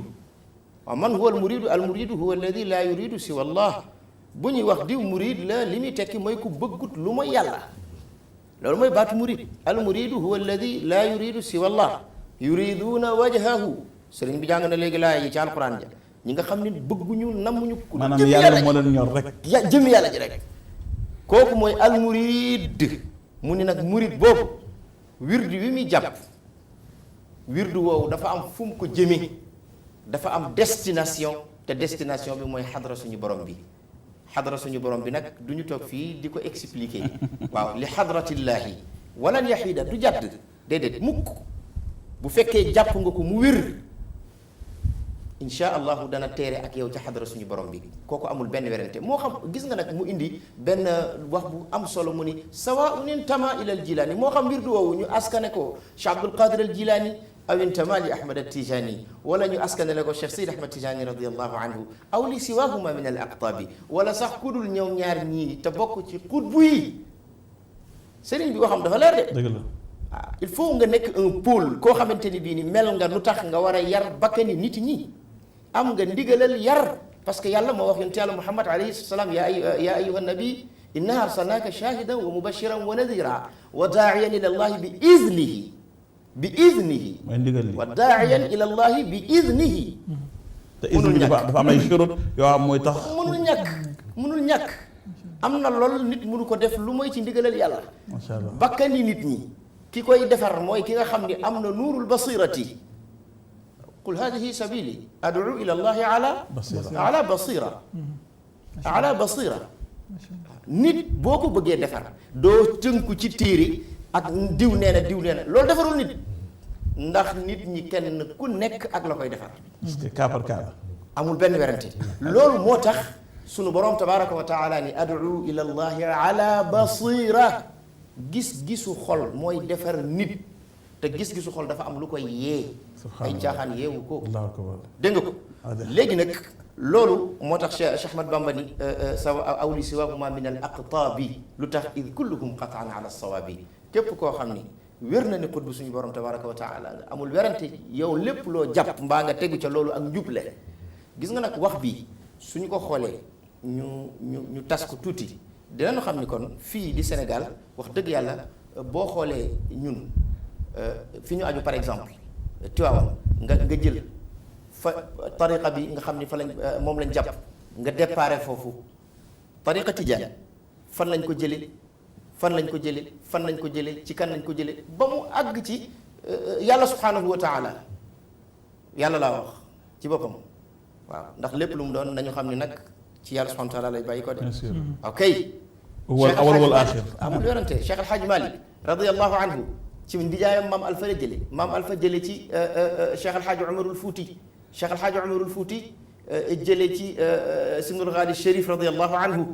waaw Simnul Ghali jële ci Cheikh Tidiane radiyallahu anhu. macha allah loolu taarix la boo xamante ni bii nii, silsila la boo xamante ni bii nii. ila yawm alqiyamati du fi jóg. beneen tariqa boo dem ñooñu noonu la ñuy toppee seen silsila. léegi silsila yooyu pour lan la ak lan moo taxoon sufiyanke yi fonkoon silsila. parce que Cheikh Alxaaji Umarul Fuuti radiyallahu anhu daf daan wax ni laa xayra fii man lam yulad marratayn. wenn yiw amul ci ku ñu ngéntewul ñaari yoon. nit ginnaaw bi la sa yaay ak sa papa ngéntee ba noppi dangaa war a utal la aw tur. dangaa war a fexe ba góorlu ut sëriñ bu mat sëriñ mu ngéntewaat la nga am weneen tur bu ñu lay woowee ca kaw. xanaa pour dëggal la mooy Abi Hurayra bi mu ñëwee tudd Abdu Shams ñëwoon saa su nekk bal Abdurahman ibn Sa Dawsi. loolu pour dëggal wax ko. waaw moom yéen di ngéntewaat. waaw ak xadiis yonent bi alayhi salaatu wasalaam ñëw na ni ab jaam wala boog as cam du deñ di góorgóorlu di dëggu di góorgóorlu di dëggu di roy dëggu ba ñu bindal ko fa yàlla ku dëggu. ko beneen tur la. gis nga ko. ab jaam as cam du deñ di kàccoor ak saay-saay ngeen baal ma ba ñu bindal ko ca yàlla ku kàccoor. doon toog ne Abdallah la tudd wala Abdurahman la tudd. changé na jikko. léegi gis nga looloo waral maam Cheikh Omar ni laa xayra fii man lam yulad marratayn wenn yiw amul ci ku ñu ngéntewul ñaari yoon suufiyanke yi nag loolu dëgg moo doon seen liggéey. xam nga sëriñ bi da nga wax sànq lu am solo gis nga Abul Hamidul Ghazali radiyallahu anhu dafa doon koo xamante ni bii ni benn point focal la. dafa mat di taxaw xam nga lu tax. jaar-jaaram dafa am solo. xam nga moom dañ ko daan woowee Salma Chita. laajal du la neex ndax xam-xam ba dafa bëri woon trop. mais damay nettali benn anecdote bu ndaw rek pour wax xam-xamu góor yàlla yi ni mu mën a def nit. dafa am bés ndeysaan mu jógee këram dem ci jàkk ji war a jiite ci jumaa dajeek benn jigéen ndaw si mu wax ni ko Salma Chita man dama la bëggoon laaj benn laaj man de dama gis baax yàlla dogal ma set laataa ñuy noddu zawal léegi nan laay def ak julli suba gi xoolal masala moom nga xam ne même boo jàngul war nga ko mën toll nan laay def ak julli suba gi dégg nga dama set laataa zawal léegi nan laay def ak julli suba gi mu jaxasoo ci saa si ndax fokk nit ñi xam ne jàmbaaray daanu jàmbaar mooy daanu loolu il faut que ñu bàyyi ci xel. am na solo. Cheikh Abdoul Qadir may ma daaneel tuuti rek. Abou Hamidul Ghazali parce que dafa am solo. mu dem ci jumaa ji ñu xutba ba noppi mu kàbbar allahu akbar tàmbali. fatiha bi laata muy daanu rakam bu mbokkal ndey ak bàyyi dagg julleem génn dem këram ñibbi dagg jumaa ji ñibbi. moom mu jaaxle bi mu sëlmalee xool gisul rakk ji mu laajte ñu ne ko moom de bi fatiha bi jigéen laata muy daanu dafa dagg julli gi daal di génn dem mu daal di jubali ci yaayam moom Cheikh Abdul déggal Limaamul Ghazali bi mu dikkee mu ne ko man de dama jaaxle sama rakk bi xaw ma lu xew sama diggante ak moom xanaa dëgg-dëgg nag bu fekkoon sax am na lu ma ko def mu bàyyi bañ julli ba noppi waaye ma kabbar allahu akbar fatiha bi daanoogul mu dagg julli gi dem mu ne moom de jaar na fi yaay ji ni ko moom de jaar na fi te wax na ni moom daal nit kuy julli di xalaat ay sobe ay deret du ko jiitee yaa ngi dégg rakam mu dem ci yaayam ni ko li tax ma dagg julli gi moo di nit ku may jiite di xalaat ay sobe ak ay deret du ma jiitee bi mu ko waxee loolu moom ci boppam mu am honnêteté ak li nga xamante ni bii ni mooy le sens de la résignation nit da ngay nangu parce que dafa am solo mu nangu mais am problème am mooy rakk ji nu mu def ba xam loolu mu daal di fekk rakk ji fi mu toog mu ni ko man sama problème du li nga wax ndax dëgg la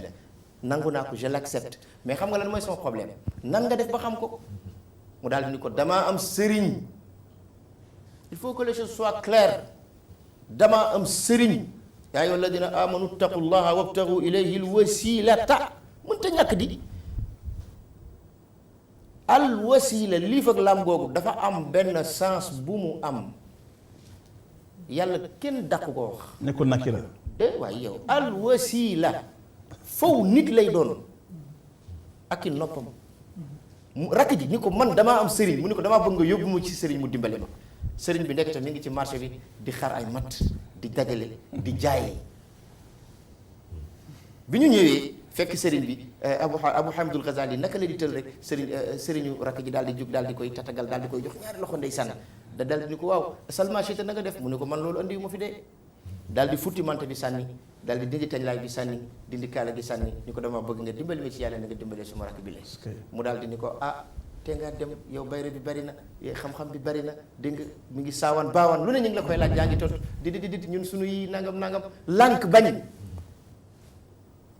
Abou Hamidul Ghazali ni ko dëgg dama bëgg nga dimbali ma ci yàlla mu ni ko mu ni ko waaw mu ni ko acca kon nu commencé xam nga lu mu ko jox bale ni ko demal ci duusi marché bi nga di ko bale Abou Hamidul Ghazali de laa wax borom Ihya Ulumi Diin ponkal moom mu jël bale gi di dem ci duusi marché yi di ko bale laa wax nit foog ñu tërbiye ko par loolu munta ñàkk xoolal ñu di bale ba bale di jeex tànk mu xëy suba taxaw sëriñ bi romb ko Ghazali doo dem bale mu daal di ni ko non bale gi dafa jëm si sikkim bu gudd bii mu demal nga bombe ko sobe si mu dem di jël sikkim bi di ko bombe sobe si Abou Hamidul Ghazali di bomb xoolal di sotti ba sikkim bi dar jeex tànk mu xëy sëriñ bi daal di ni ko léegi nag mu ni ko sikkim bi amatul dara mu ni ko wàkkaay benn ngoon ndeysaan ñu toog nii ci marché bi mu ni ko téenal ci kaw Abou Hamidul Ghazali teen ci kaw bunti asamaan yi ñatta tat tijji muy seen ba malaul aala ak bëti boppam yii sëriñ bi ni ko sëggal ci suuf mu sëgg ci suuf si di ubbiku muy xool ba gis taxta sara mu ni ko ak sa xam-xam bu bari bi taxoon ñu la daan woowee Salma Chita ndax taxoon na nga am lii ndax taxoon na nga mën lii mu ni ko déedéet loolu moo waral mu taalif téereem boobu mu tuddee lettre aux disciples ayyuhal walad ca la waxe woon ni le savoir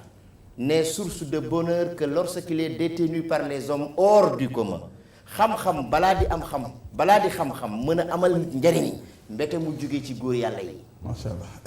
jërëjëf Ahmad. léegi nag c'est-à-dire boo ma mayoon ma def benn rapprochement. parce que yéen a ma laaj bien sûr. waaw yéen a ma laaj ci Sénégal taarix. waaw bien sûr waaw vas-y. xam nga damay jël rek exemple bi ma gën jege. Cheikh El Hadj Malick radiyallahu taala anhu nekk na fii Ndar. imam bi nga xam ni moo ko daan jiite. dafa am bot yoo xam ne moom la daan sol. saa yu mosaan a jiite góor gi bu demee këram dafay baamu julleem. ba benn waay seetlu ko ñëw wax ko imam bi di ko fekkal Cheikh El Hadj Malick néegam daal di ni ko man dama jaaxle dafa am ku rocceeku ñëw ni ma yow saa yu la jiitee ba noppi saa yu ma jiitee ba noppi soo demee sa kër da ngay baamu sa julli waaw lu waral loolu mu daal di ni ko dara waralu ko waaye dama bëggoon sañ yi ngay sol nga laajte cosaanu der bi dégg nga sama wax. sañ yi ngay sol dama bëgg nga laajte cosaanu der bi mu ni ko waa baax na. moom it mu daal di modeste dem ci ude bi nga xam ni moo ko defaral dàll yi daal di koy laaj ni ko wax dama bëggoon rek nga wax ma dëgg te yàlla tax der bii nga ma defaree sañ yii fan nga ko jëlee mu ni ko comme dugal nga ci yàlla de mënuma laa wax lu dul li am bés dama doon doxantu ci àll bi ma seen benn bëyu médd waaye der ba rafet lool ma daal di koy fees daal di koy wulli daal di ci defar dàll yi jox la góor gi ci boppam daal di dellu si waat ci Cheikh El Hadj Malick radiyallahu taala anhu daal di wax dëgg c'est-à-dire dama bëgg a wax ni fokk ñu xam ni le savoir n'est source de bonheur que lorsqu'il est détenu par les hommes hors du commun. En fait ñooñu nag tey nga xamante ni bii ni kenn ku ci nekk àggoon nga ci maqaamab mën a sos tariqa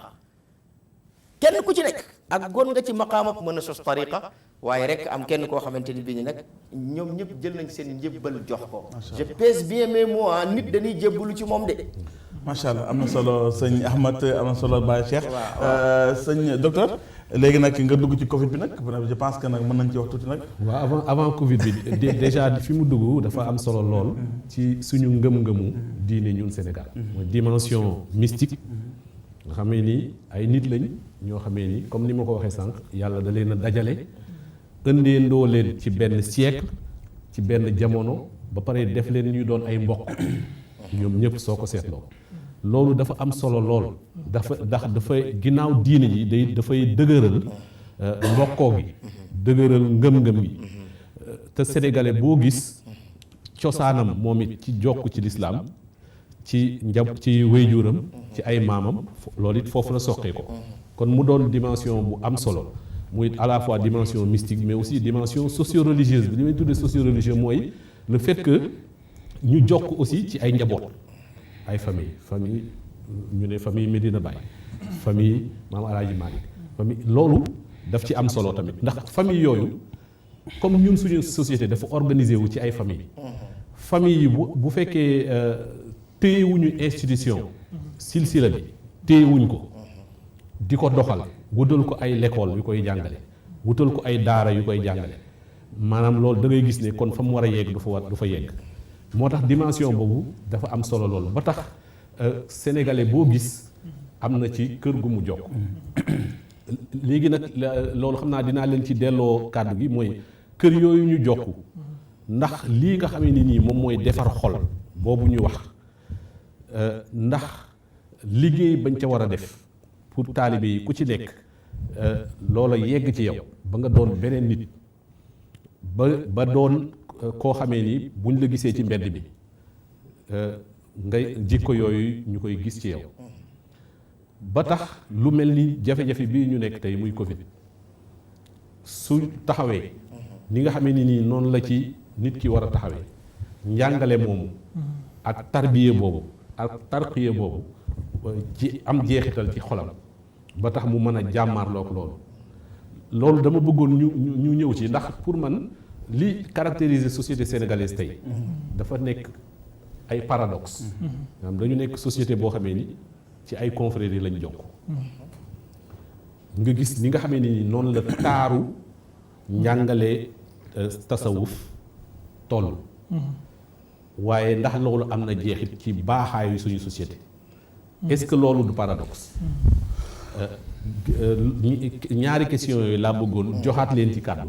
comme ça ñu mën koo xóotal. Ba Cheikh dégg nga laaj bi. maanaam ñun définir sànq. tasawuf mu nekk lu extraordinaire. maanaam fexe ba nit ki sell baax mu sax ci Sénégal yàgg na fekk sunu mag ñëpp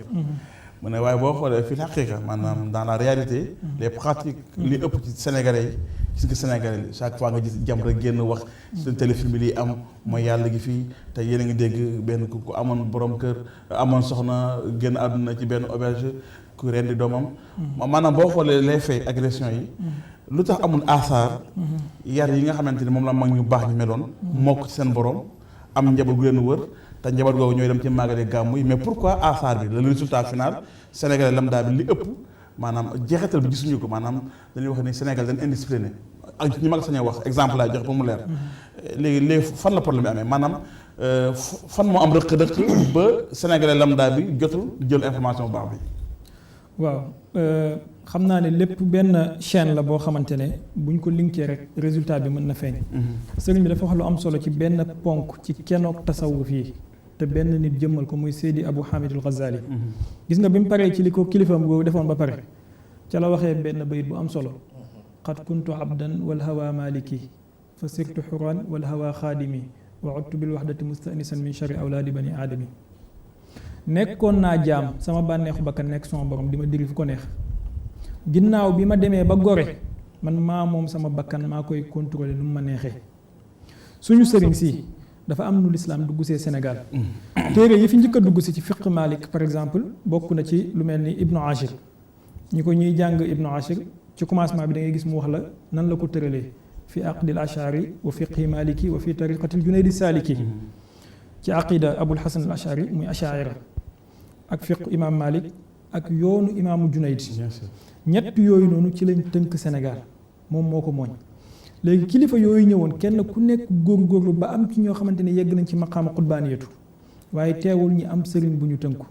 am ci ñoo xamante ne góorgóorlu nañ ba dajeeg yonent bi sallallahu alayhi wa sallam mu jagleel leen li leen jagleel sëriñ Tuubaa wax ko ne ci bayti bi sëriñ bi indi ñoom ñëpp koo ci topp mu jëmee la ci yoon wu baax bi waaye nag loolu noonu ñu indi woon mu nekk yoonu doxali ruuxu terewul dañoo xam ne doomi aadama bi àllaaxiram balaa baax àddunaam dafay baax ba pare moo tax nga gis ñi tëralaloon seen taalibe yi ay yoon yoo xamante ne danañ ci mën a amee seen dund àdduna ci ngore waaye tamit danañ ci mën a amee seen texeeg àllaaxira yoonu murit nga gis ñi booleel la xidma ak addiya ci ponk yi nga xamante ne sopp nañ ko ci taalibe bi mu di ko def kon il faut nga ñafe bañ a laaj bañ a sàcc am lu la lew pour mën a garder sa honneur ak sa dignité il faut nga góorgóorlu jaamu yàlla parce que loolu moom moo la indi ci kaw suuf i'mal li dunyaaka ka annaka ta'iishu fii abadan wa amal li aaxiratika ka annaka tamuutu gadan liggéeyal sa àdduna ba mel ni da nga fiy béel liggéeyal sa àllaaxira ba mel ni maa ngi lay dagg mais dama bëgg comme les grandes conférences dañ nekk heure bi mooy sama heure bi moom foog ma mën a xaw leen perturber un peu li ngay wax ne mooy nusuus yi xam nañ ko mu leer naa ñu waate mais dans les faits dans les faits waaw non du ma am temps boobu yëpp nag wax dëgg yàlla malheureusement dans les faits Sénégal lambda bi corruption moom la ñooy këpp kees gis nga li xew Mali gis nga imam Dicko ñu proposé 50 millions il a fermé les yeux est-ce que ñun fii bu ñu proposé woon 50 millions dina koy man dans les faits lan moo tax xam nga li ko waral waaw teggi jàngale boobu noonu sëriñ si tege woon te pourtant ba léegi sëriñ soosu ñi ngi joxe exemple da ngay gis par exemple ku mel ni sëñ Muntaxa dafa takk masque rek ñëpp commencé takk masque ñi nga xamante ne daanañ ko takk sax commencé di ko takk léegi am na ñoo xamante ne dañoo teggi jàngale boobu parce que jàpp nañ ne topp sëriñ mbirum caaxaan la topp sëriñ du nàngam am na ñoo xamante ne dañuy mbubboo sëriñ soosu mais gëmatuñ leen am na ñoo xamante ne dañuy topp sëriñ soosu ci tur mais jànguñu lan la sëriñ si mais bu nu wootee màggal mu lay laaj imaam bu nu wootee màggal Touba day fees dell ñu pay dem bu ne wootee gàmmu même chose gis nga keroog li xewoon di leen jàll Papa Cheikh bi mu génn àdduna jóge fépp ci àdduna ba ay milliardaires jël avion déplace ay nit donc penc maa ngi fi mais dans les faits imam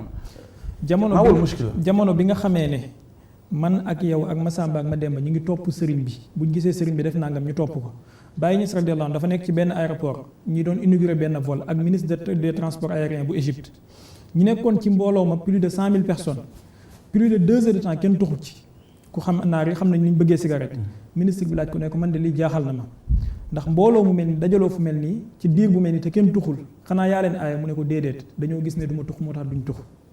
kon pour ma wax la bu ñu toppoon yoon yi sëriñ si indi woon ak seen jàngale bañ leen na mbubboo kese ci tur bi bu màggal Tuubaa jotee ma dem pour engouement bu gàmmu jotee ma dem pour engouement waaye topp sëriñ bi ci lim jàngale ak tamit yoon yi nga xamante ne moom la tëral sëñ Muntaxa joxe na exemple initié na université boo xamante ne dafay jàngale loolu tey jii mën ngaa gis murid boo xamante ne am na 60 ans mais mënu laa wax lan mooy yoonu murid lan mooy wirdul maaxuus xamu ko. mën nga gis tijaan boo xamante ne chaque jour moo fi gën a fanatique man tijaan laa Sidi Hadji Malick lay waatee wala Baye Niass mënu laa wax lan mooy tariqa tijaan lan mooy fondement wu tariqa tijaan yi xamul ko. léegi loolu noo koy corriger loolu. fekkente ñi ëpp noonu la mel. noo koy corriger mooy kilifa yu góorgóorlu ci jàngale ak organisation yu mel ni cadre unitaire de l'islam seen liggéey bi ñuy def ñu fexe ba mu yaatu law jotaay yu mel nii ñu fexe ba mu yaatu law parce que la an yahdiyallahu bika rajulan wahidan xayrun laka mina dunya wa ma fiha yàlla jubal ci sa loxo kenn moo gën àdduna ak la ci biiram ñii ñu ngi ci def lu am solo kenn ku nekk mënoon naa toog sa kër mais dañoo gis ne le besoin est présent nañ xool loolu nga xam ne am na tey ñi jàngalewaat sëriñ si école yi au lieu ñi ñuy jàngal ay De Gaulle di ñu jàngal ay Lamartine di ñu jàngal ay Karl Marx nañ ñu jàngal Serigne Touba nañ ñu jàngal Mame Alhaji Abdoulaye nañ ñu jàngal Sidi Hadji Malick nañ ñu jàngal Sidi Mouhamadou Ghali par exemple. kon yow da nga système scolaire bi. dafa sooxe il faut ñu xoolaat ko au lieu ngay jàngal nit ki ngay gis ne tey jii boo ñun jàng nañ école élémentaire française yi bac français lañ am ñun ñëpp dañ lay jàngal alif ba ta sa mën ngaa dem ba niveau université halata alal insaani ngay yem mais duñ la jàngal sa mag ñii lan lañ liggéey ci diina ji benn Masaalikul Jinaan par exemple wala benn Ruhul Adab bu Baye Niass wala Faakihatu Tullaab bu Sidi Hadji Malick dañ ko dugal ci système éducatif bi nga xool ba xam nit ñi duñ soppeeku. mais tu es dans un pays laïque mon frère. pays laïque mais pays boo xamante ne président bu bëggee falu il faut mu dem toog ci suuf xalif général des mourides il faut mu dem toog ci suuf xalif général des tidianes mais mooy paradoxe bi il faut ñu góorgóorlu nag pour que suñu dëkk bi ñu mooñ ko ak suñu gëm-gëm waxuñ ne nañ fi teg charia dagg tànk wala dagg loxo wala nangam mais nañ ko mooñ ak suñuy gëm-gëm ak suñuy culture parce que ñi indi laïcité ñoom seen dëkk dañ koo mooñ ak seeni culture amul benn réew bu mën a développer tant que sa constitution ak say loi yu doxal sa dëkk linkale woo ko ak sa culture ak sa sociologie mais da ngay gis fi mu toll nii constitution sénégalaise 99% n'a rien à voir avec la culture sénégalaise sénégalais lam daal xamul dara ci constitution bi président bi bu génnee tubaab lay wax ak nit ñi 70% des sénégalais xamuñ lu muy wax day génn wax tem yoonam du moment que xalif général des mourides tey jii bu toogee ne bëgg naa gis 30 000 personnes ci sama kanam balaa 16 heures ñoom dem ñëw teew ci kanamam président de la république pour mu am dara ci kilifa yi diine il faut mu dem ñaan ndigal kilifa yi def leen nangam imam Hassan Cissé par exemple entre parenthèses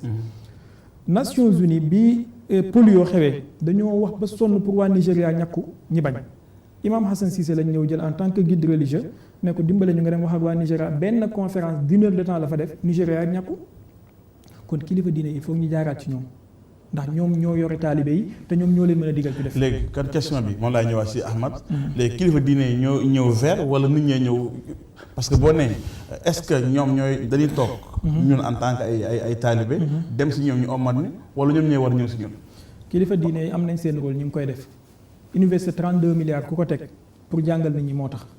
waaye tamit il faut nit ñi nga am lu leen nosé pour xëcc leen parce que tamit lu baax daf fee nekk waaye lu bon tamit nekk fi di xëcc. ndax boo toogee teg benn conférence 22h nga koy teg xëy na ci télé bi waaye 21h ba 15h ay film lañ lay tegal yoo xam ne c'est des films orientalistes wala ay film yoo xamante ne c'est inspiré de la culture orientaliste wala Occident moom la ñuy tegal xale bi mu koy seetaan dañuy bàyyi ba guddi gi jeex ñu doog a teg benn waaraate bu 15 minutes ci télé bi kon il faut mu am ñaari mbir yu ñëw kii day jugee fii kii jugee fii ku nekk def bu ko defee ñu daje waaye du ne kenn day. sëñ Ahmad saak laa xarañ tontu yi. sëñ Ahmad ni ñu définiree tasawuf mu nekk yoon woo xamante ni day baaxal Sénégal ñu am ci lim boo xamante ni amoon na pays yu bari amuñu ko kenn ku nekk seen téere yi boo ko jàngee di nga xam ni li xam-xam la mais fi xaqiqa dans la réalité mooy même question bi le Sénégal lam daa dafa am nu mu bindoo ba chaque jour ñi di wax tey internet bi bu amee benn boo xamante ni buzz la mooy loo xamante sexe la wala loo xam ne njombe la alors kilifa yi gis nañ ni boo delloo ci yaay wax xoqal bu kaa sànq nga xamante ni mag ñi doon benn voilà bu dem chaque ila kurbati nga xamante ni seen tawxiid mën ta ñàkk man yàlla laay kii mais dans les faits imam dina gis mooy le Sénégal lam daa bi nga xamante moo nekk taalibe bi moo nekk militant bi mais itam moom moo nekk ki nga xamante ni mooy njàddare bi donc bu màggal Tuubaa ñëwee mooy nekk taalibe bi jaral ko lu nekk mën na si xeex màggal ñëw gàmmu ñëw même chose mais ba si kanamee aussi moom mooy buuxante ci baal bi c'est-à-dire le fait que Sénégal bi mën a dupliquer wu nekk taalibe nekk militant nekk keneen léegi lan mooy muskila bi. En tout cas c'est une question très sensible boo xamante ni bii nii dafay laaj ñu diagnostiquer ko ci angle yu wuute mais man de prime abord li ma lay njëkk a tontu mooy Malcolm X dafa waxoon ni il faut être vraiment fou pour confier l'éducation de ses enfants à son ennemi. maanaam fi mu nekk actuellement li Cheikh Baye wax nii. bu ñu ko jëlee de mettre en corrélation ak li nga xamante ne bii ne moom la Malcolm X wax danañu xam ni effectivement lii am ci réew mi rek mën a am xale boo xamante ne bii ni ba 21 ans tubaab lañ koy jàngal te li ñu koy jàngal ça n'a rien à voir avec sa culture. kon loolu muskila la. non problème bi foofu la déparé. maanaam cëslaay li moo baaxul. cëslaay bi loolu c'est un problème un vrai problème. réew moo xamante ni bii nii métiers yi dañ koo jël seppi ko sànni ca àll ba on ne fait jamais la promotion des métiers parce que nit pour mu nekk nit am dignité dëgg day am métier. mais léegi xale yi am nañu métier ñu ngi internet di róobe foofu. sëñ daara loolu du métier. ah déet influenceurs yi xamoo youtubeur. loolu nag moo yàq àddina bi parce que nag. loolu danaan la boo amee 1000 cent am nga ñaata dollar. subhanallah loolu nag mooy problème bi parce que xam nga li Badar Thiam doon wax aujourd'hui si les Sénégalais veulent c'est benn conférence bu mu defoon université Gaston Berger dafa waxoon professeur Iba Der Thiam dafa waxoon ni aujourd'hui si les Sénégalais veulent se développer doivent retourner à deux de nos valeurs cardinales que sont le jom et le ngor. mu jël jom définir ko ci angle yu bari ce n'est pas seulement la fierté ce n'est pas seulement le refus du déshonneur ce n'est pas seulement le courage dans l'adversité c'est plus que tout cela dem ci ngor c'est une tension morale une forme de sublimation de la dignité c'est le refus de tout ce qui est petit vil mesquin indigne ou dégradant yooyu mi ngi fii nekk ay textes yu sacré nekk yu leer yoo xamante ni bii ni su fekkoonte ni bii ni tey jëloon nañ ko nampatal ci xale yi toqi leen ci ba loolu nekk ci ñoom mu nekk lu grave ci seen xol su boobaa ku ñu dem ci yow ni ko gëm nañ ko. mais imam xam nga man problème la am maa ngi ñëw man problème la am imam da nga am bac arabe am bac français. donc yow li français li keneen ko jàng moom nga jàng. donc yow tu es dans le système même chose bac parce que yéen dama jël comme exemple. maanaam boo nee jàngu français bi mooy gàllankoor bi te yéen ngeen jàng ba am ci bac. mën ko wax comme keneen que daanaka gën koy jublee. di wax seen arabe bu leer nañ moo ko seen alxuraan. vous avez montré que maîtriser ngeen seen sujet. utiliser l'autre langue pour montrer que voilà. mais pourquoi seen prototype bi ngeen am yéen fi ngeen jaar noonu. loolu généraliser ko. non c'est-à-dire je m'explique je pense que am na benn y a une partie de je ne dirais pas vérité mais de lumière ci li nga wax. c'est-à-dire.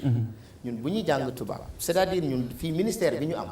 ministère de l'éducation la tuddul ministère de la scolarisation. maanaam. éducation c'est se convertir de l'animalité à l'humanité mooy yar nit. jóge ci bàyyam nag nit. subhanallah loolu mooy affaire bi mais éducation du jàngal nit ki tap tootoo mu jëm mën ko lire boole ay baat bi li lay signifier déedéet loolu du éducation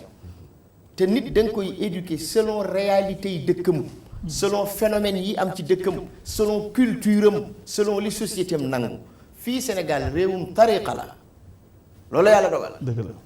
kon nag ñi nga xamante ni bii ni tey ñoom ñoo ŋànk tariqa yi il va falloir aussi ñoom itam nag ñu gën a yeewu gën a vigilant parce que li leen di rëcc fi mu ne bari na parce que man voilà. parce que question bi nga posé nii loolu dafa nekk c'est-à-dire rapport de causalité. dëgg la mooy ni. sëriñ bi am na ci une part de responsabilité waaye nit kii ñëw ci moom yaakaar ko itam am na ci une part de responsabilité loolu tax sànq ma ni la c'est une question très sensible. parce que Sénégal aussi dafa nekk du Sénégal en vérité du réewu xam-xam mais réew mu am ay boroomi xam-xam la. mais du réewu xam-xam ah. maa ngi farq. farq bi mooy fii boo fi waxee dëgg dañ lay dóor parce que du réewu xam-xam. xàmmeewuñu la vérité choque. c'est ça xàmmeewuñu Sénégal xàmmeewuñu ñu baal ma fi mu nekk tey boo nee sëriñ si am nañ une part de responsabilité ci perversion bi nga xam ni jeunesse bi daw nañu wutali ko muy yàqu jikko yi ak mbon gi ni mu tasaaroowee te koo ci gis mu nga solu ba ni jugg sol 3 pièces bu rafet teg teñ laayam takk ay lunetam di qaala Allahu qaala rasul te moo gën a bon. subhanallah. mais moo am parce que c'est les faits. léegi nag gis nga loolu moom sëriñ bi am na ci une part de responsabilité waaye taalibe bi aussi am na ci une part de responsabilité sëriñ bi ban part de responsabilité la ci am. mais nit bu fekkente ni bii ni da ngaa toog ngir yar ay nit dafa war a nekk yow d'abord nga nekk yarkat. mooy seen définition bi ngeen départ woon sànq. fokk nga nekk yarkat d'abord mais tey junniy nit boo leen jëlee ñu nekk ay yarkat wallahi boo leen tegoon ci balance boo xam ni ci la ñuy peesee ab yarkat soo xeful ñett mbaa ñeent ñoo ciy génn. moo tax ma ni la c'est une question très sensible. loolu mën na ci jouer quoi. non parce que c'est-à-dire xam nga affaire bi il faut que les choses soient claires aussi yonent bi alayhi salaatu wasalaam yéena ko wax léegi sayiduna Mus'ab ibn Umayr bu mënee wan gannaaw alalu àddina yépp am na ku mu teg bët am na lu mu ko wan am na lu ko tax a jóg am na nu kooku mel ba tax gisatul loolu skay benn saxaabi yi keroog bi yonent Yàlla Muhammad gàddayee jëm Madinatul Munawwara dañ ko dabu ni ko yow fan nga jëm nga bàyyi sa alal ji bàyyi sa soxna bàyyi sa njaboot ngir topp kii nga xam ni yatimu Abi Talib bi lu ne ñu wax ko xam nga lu mu leen wax la nadratun wahidatun ila rasulillahi sallallahu alayhi wa sallama ahabbu ilayya min ad-dunya wa ma fiha benn xool bu may xool yonent Yàlla Muhammad moo ma gënal àddina ak li ci biiram confort boobu ndax mi ngi am ba tey c'est-à-dire il faut que mbir mi dañ koy ñemeñ wala ñu ragal ko. non man li nga wax am na solo macha allah. c'est ça aussi j'aime bien ton courage ya Ahmad. loolu mooy wax bi. macha allah j'aime bien ton courage. am na solo xanaa kay di wax rek ne instrument yi nga xam ne ni moom la suñu mag ñi amoon wutoon daara bokk na ci ma bëggoon sauf ci li nga doon wax sànq ci réponse bi daara boobu ban forme la war a jël tey ba mën a produire ñu mel nii ñoo xamee ni dañuy am xam-xam ci langue équilibré en fait. waaw xam nga sax langue taxut nit am xam-xam bien sûr mais jàng xam-xam yaru ci xam-xam ba pare utiliser ñaari langue loolu dafa bari nag ci suñu réew mi moo tax ñu mel nii di ñëw ci plateau yi di wax dafa am solo parce que li nga xam ne nii moom mooy seen profil mi ngi fi ne gaaj bari na fi mais malheureusement du ñuy génn di wax. macha allah waaw man bëggoon ñu formaliser waat téye waat suqali waat suñu daara yi ba adapté leen ci njàngum français bi. amul problème waaye na nekk loo xam ni day jur ay profil yu mel nii ay nit ñoo xam ne dañu am xam-xam ba pare baax ba pare mën a yar su ko defee. xaj na li paradoxe boobu ñu doon wax sànq paradoxe boobu xaj na loolu moo koy dindi waaye it mënuñu koo def ñoom kese maanaam système bi tamit réew mi dafa am lu mu bindoo xam nga sànq yaa ngi wax on est dans un pays laïque tey jii nii mënoo dem ci nguur gi nga fekk benn kuréel boo xam ni mooy saytu mbiru diine mu fekki li nga doon wax sànq maanaam suñu institution yi ni mu ñàkkee refléter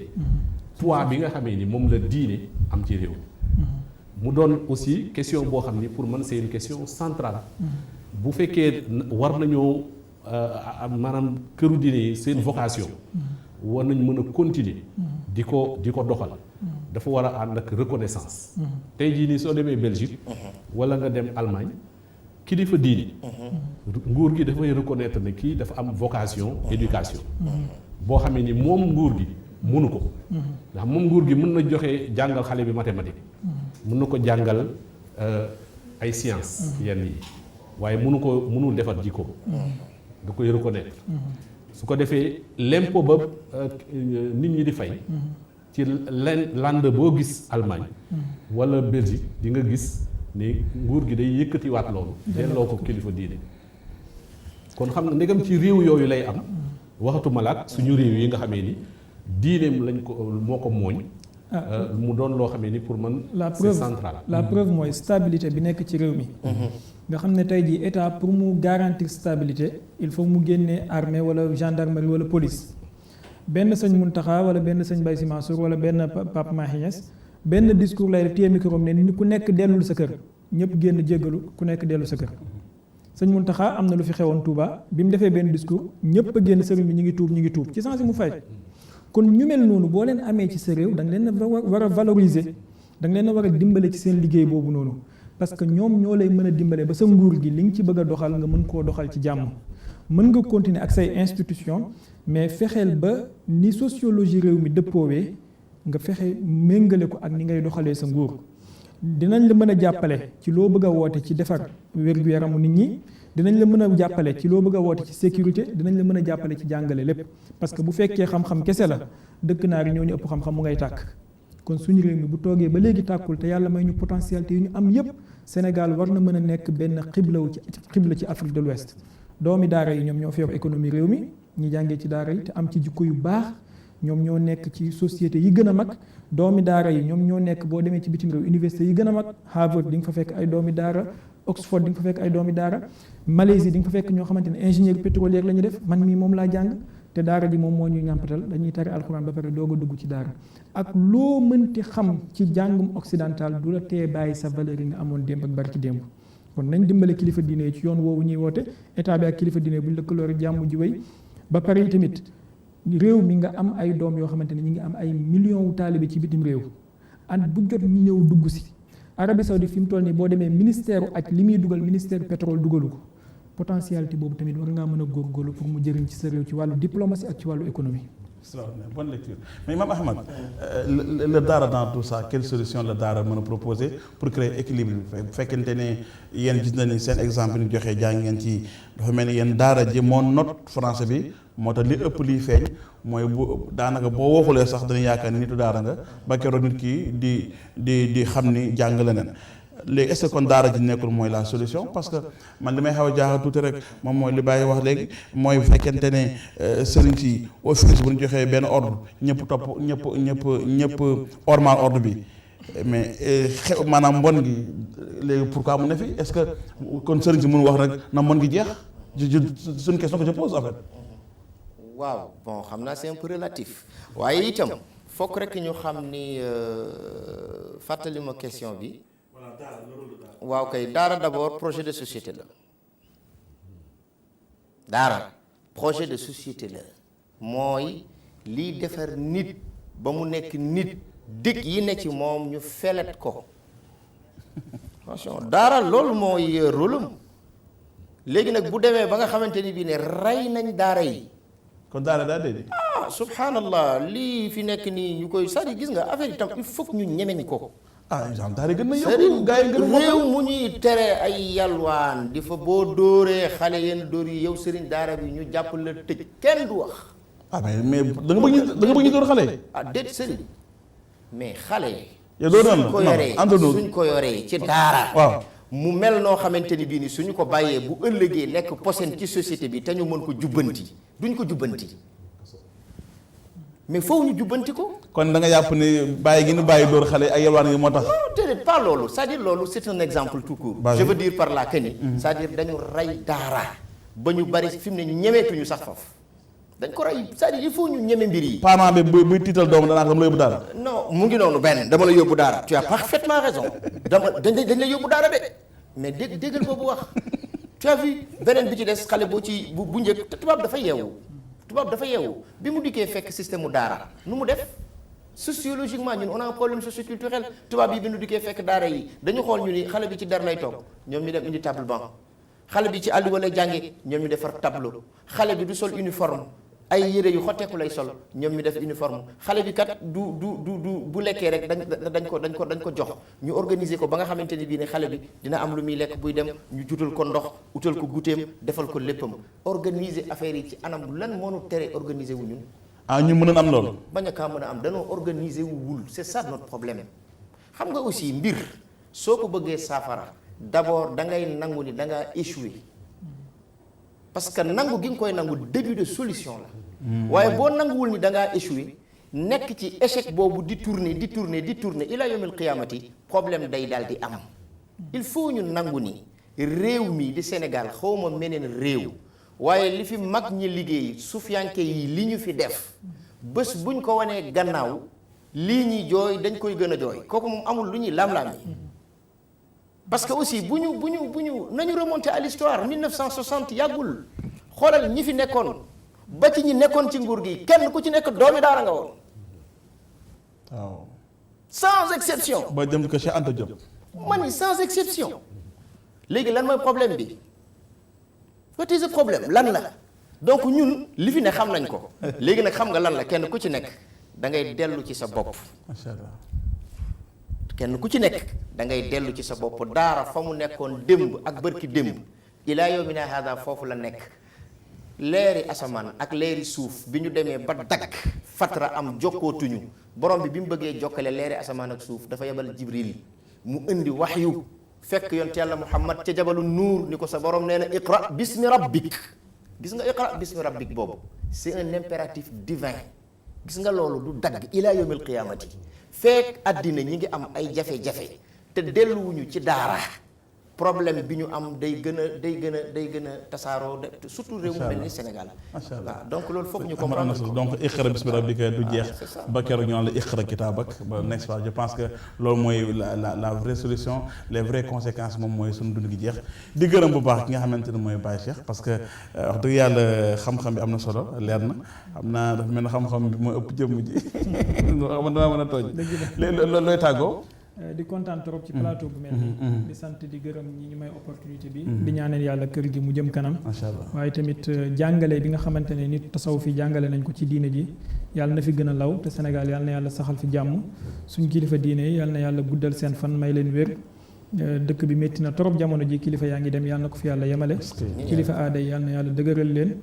te ñi mën a liggéey ci li nga xamante ne moom mooy jëmale réew mi kanam ci daraja yonent bi sallallahu alayhi wa sallam. macha allah xam naa dañuy amaat beneen jotaay parce que man moom doyalu ma ci yow. après comme docteur bu mooy gérer foog nga ñëwaat. sëñ Ahmad même chose yow moom yéen moom foog ñu leen xam yéen foog ñu leen di xam daa mel na kon bu dul woon peut-être effort du jëfut bi sëñ Cheikh def ba nu xam leen amaana yéen da ngeen nekk seen ndox rek maanaam war a jooyanti te kenn du xam ñi ne ci télé di wax rek imam waaw mu ngoog kon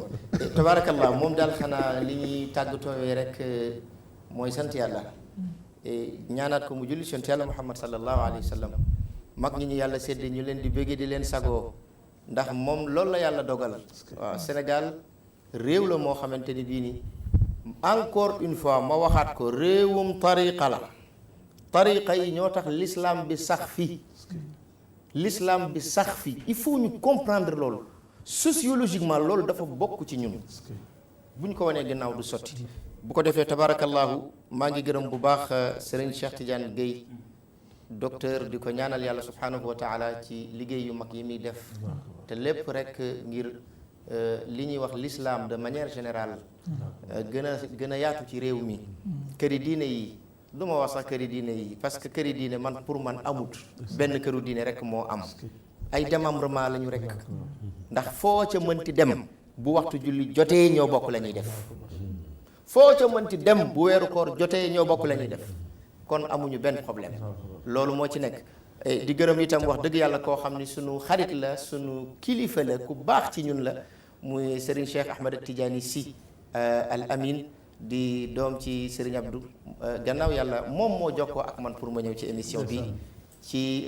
coordination wu ki nga xam ni moo di Serigne Cheikh Ahmed Tidiane Gueye bi sëñ Biram maa ngi lay nuyu bu baax yow itam di la jaajëfal tabarakallah ñu ngi lay suivre ci yu bare bari ak ci yenn approche yi parce que diine dafa soxla yenn approche yi actuellement di sant bu baax ak di gërëm ak di bégee di safoo suma mbokk suma xarit tabarakallahu muy Cheikh Baye ci xam-xam bu rafet bi mu masha Allah joxe di ñaan yàlla subhanahu wa taala barke mag ñi yàlla na gën a law ci réew mi yàlla nañu yàlla gën a may jàmm yàlla na fi yàlla gën a saxal jàmm kër gi ak këru jullit yëpp yàlla na fi yàlla def yokkute ci daraja yonent bi alayhi salaam barke alquran asalaamaaleykum wa rahmatulah c'est un plaisir imam docteur looy tëjee xanaa rek di tàggu téléspectateurs yi di nuyuwaat réew mi yëpp di leen sant ci teewlu bi di sant waa ITV ci partenariat bi di la sant yow mi nga xam ne ni yow yaay provocateur bi ak animateur bi maanaam lu ci am solo la ndax question yi waruñu koo raay dañ ko war a sulli waxtaane ko waaye di sant bu baax Cheikh Abdou Lahad Gaïndé Fatma ndax vraiment ay effort am ak yitteem ci lii lu yàgg la depuis bi mu nekkee président commission communication màggal gi ci màggal yi ci yeneen événement dañuy jéem a génne boroom xam-xam yi di leen indi ci espace public ngir ñuy mën a wax loo xamee ni lu kawe lay doon waaye lu amal njariñ nit ñi lay doon kon nag ñu ngi koy sant di sant kilifa diine ci réew mi yëpp di leen ñaanal yàlla may leen ñu gudd fan te yàgg fi macha allah di gërëm ñëpp ñi nga xam ne ñu ngi doon déglu seen émission la seetaan seen émission les grandes conférences di gërëm suñu invité yi seen xam-xam bu jub bu baax di leen gërëm am kontaan bu yaatu dalaloon fii di amaat yaakaar si yeneen jotaay daan ñuy wéttaliwaat di gërëm baa docteur Cheikh lu jub ci borom bi la lu dëng ci mata doomu aadama asalaamaaleykum wa rahmatullahi taala wa barakatuhu.